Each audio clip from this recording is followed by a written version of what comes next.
तो कहते हैं सत्संग में आकर के ही सार तत्व का बोध होता है। संसार में सार केवल भगवान का भजन है। भगवान का भजन, भगवान की चर्चा, भगवान की कथा, भगवत चिंतन, यही संसार में सार है, बाकी असार है। और इस बात को जान लेने पर संसार की अन्य वस्तुओं से जीव को निष्प्रियता प्राप्त होती है। इसी बात को आचार्य चरण कहते हैं कि सत्संगाद भव निष्प्रियो, और संसार से निष्प्रिय होने पर भगवान की स्पृहा उत्पन्न होती। फिर भगवान के चरणों में हम कैसे पहुँचें, इस भाव के उत्पन्न होने पर आचार्य का अन्वेषण प्रारंभ होता है। कोई आचार्य मिले जो मुझे मार्गदर्शन करे और इस मार्ग में मैं आगे बढ़ सकूं। तो कहीं न कहीं सत्संग के माध्यम से ही किसी आचार्य महापुरुष की प्राप्ति हो जाती है। सत्संगाद भव निष्प्रियो गुरु मुखात श्रीशम प्रपद्यात्ममान। और आचार्य की प्राप्ति होने पर आचार्य के माध्यम से वो जीव भगवान के शरणागत होता है,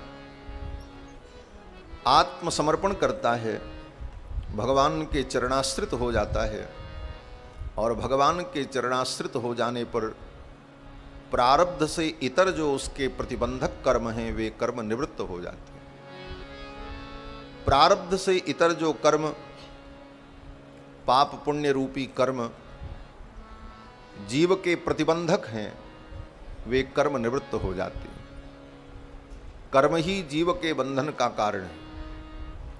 पाप और पुण्य, ये दोनों प्रकार के कर्म अनादिकाल से जीव के साथ जो लगे हुए हैं, इन कर्मों के कारण ही सुख दुख, ऊंच नीच योनियां, उत्तम लोक अधम लोक की प्राप्ति, ये सारी प्रक्रिया जो अनादिकाल से जीव के साथ चल रही है, इसका मूल कारण कर्म है।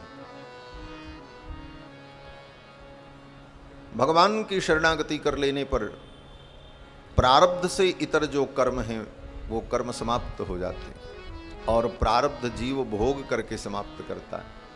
प्रारब्धम परिभुज्य कर्म शकलम प्रक्षीण कर्मांतरः न्यासादेव निरंकुशेश्वर दया निर्लून मायान्वयो। और फिर अपनी जीवन यात्रा को जब वो पूर्ण करता है, तो जीवन यात्रा जब पूर्ण होती है उस समय अंतर्यामी परमात्मा जो हृदय में विराजमान हैं, उन भगवान के अनुग्रह से, वे भगवान स्वयं अनुग्रह करके, कृपा करके हृदय प्रदेश में विराजमान अंतर्यामी परमात्मा उस जीवात्मा को लेकर के सुषुम्ना नाड़ी के माध्यम से उत्क्रमण करते हैं, निकल जाते हैं। लब्ध मध्य धमनी द्वाराद बहिर्निर्गता। और फिर अनेकानेक लोकों में उस जीव का समादर होता है और फिर उस जीव को लेकर के भगवान स्वयं निज धाम चले जाते हैं।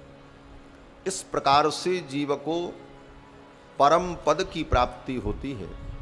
इस भाव का वर्णन आचार्यों ने अपने ग्रंथ में किया। इस प्रकार से हम भी कर्म के बंधन से मुक्त होकर परम पद की प्राप्ति कर लें। इसका प्रथम सोपान यही है कि हम सत्संग में आएं, भगवान की कृपा हो, हमें सत्संग की प्राप्ति हो और सत्संग में आकर हमें भगवत प्राप्ति का मार्ग मिले। इसलिए संतों ने, महापुरुषों ने सत्संग की अपूर्व महिमा कही।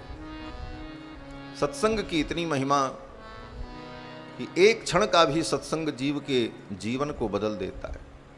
एक घड़ी आधो घड़ी आधो में पुनि आध, तुलसी संगत साधु की हरे कोटि अपराध।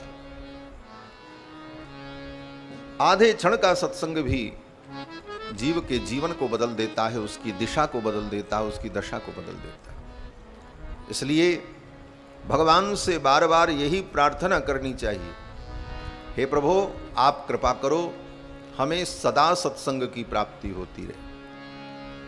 भगवान से क्या मांगना चाहिए ये भी सबको नहीं आता मांगना। कोई कहता है धन दे दो, संपत्ति दे दो, प्रतिष्ठा दे दो, मान सम्मान दिला दो, लेकिन भगवान से मांगना है तो क्या मांगो? बोले भगवान शंकर से सीखो। भगवान शंकर अयोध्या पधारे, भगवान श्री राम का राज्याभिषेक हुआ, सभी लोग भगवान के दरबार में स्तुति कर रहे थे, प्रार्थना कर रहे थे। भगवान शंकर का जब क्रम आया तो भगवान शंकर ने यही मांगा कि बार बार बर मांगहूं हर्ष देव श्री रंग, पद सरोज अनपायनी भक्ति सदा सतसंग। पद सरोज अनपायनी भक्ति आप प्रदान करो और सदा सत्संग। सत्संग तो सदा मिलता है।